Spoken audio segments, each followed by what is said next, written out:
ఓం మహాగణాధిపతయే నమః. ఓం గురుభ్యో నమః. ఓం శ్రీమాత్రే నమః.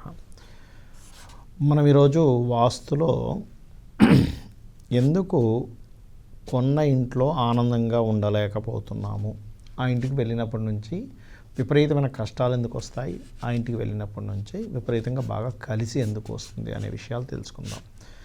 అయితే ఈ యొక్క అంశాలు చెప్తుంది నేనైనప్పటికీ చెప్పిస్తుంది సాక్షాత్ లలిత అమ్మవారిగా భావిస్తూ, ప్రధానంగా ఏంటంటే ఇక్కడ మీరు గమనించినట్లయితే ఎప్పుడైనా సరే మనకి వాస్తులో కేవలం అందరికీ తెలిసింది ఏంటంటే తూర్పు, పడమర, ఉత్తర, దక్షిణ 4 దిశలే తెలుసు చాలామందికి.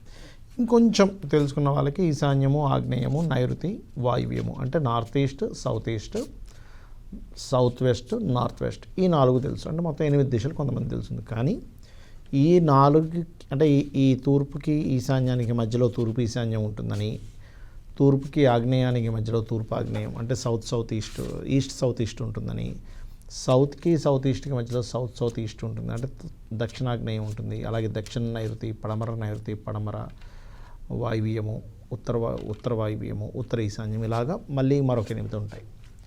ఈ 16 దిశలకి మనకి ఎలా అంటే దేవతా అసురులు అండ్ వాస్తు పురుషుడి యొక్క సంబంధం ఉంటుంది.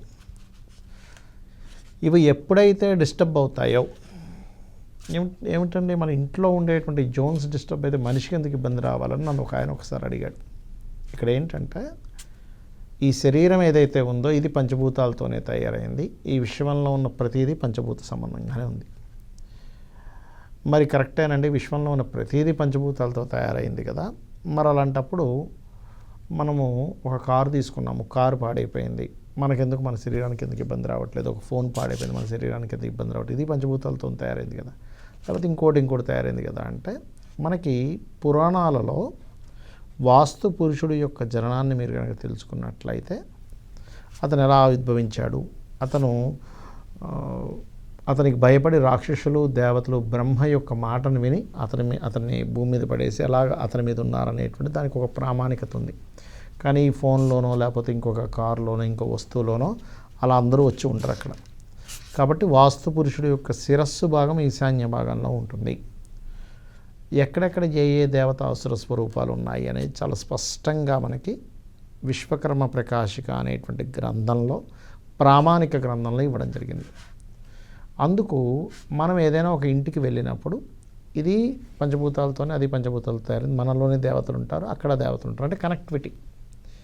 ఈ కనెక్టివిటీ అనేటువంటిది ఒక సిగ్నల్కి ఎలా చూడండి, మన ఫోన్ ఉంది, ఫోన్ చేసాము, ఫోన్ చేయగానే ఒక నెంబర్ కొట్టగానే అది ఫస్ట్ టవర్కి వెళ్ళి, శాటిలైట్కి వెళ్ళి, మళ్ళీ అక్కడ ఆ వ్యక్తి ఎక్కడైతే మనం ఫోన్ చేసామో అక్కడ సిగ్నల్ టవర్కి వెళ్ళి ఫోన్కి వెళ్తుంది.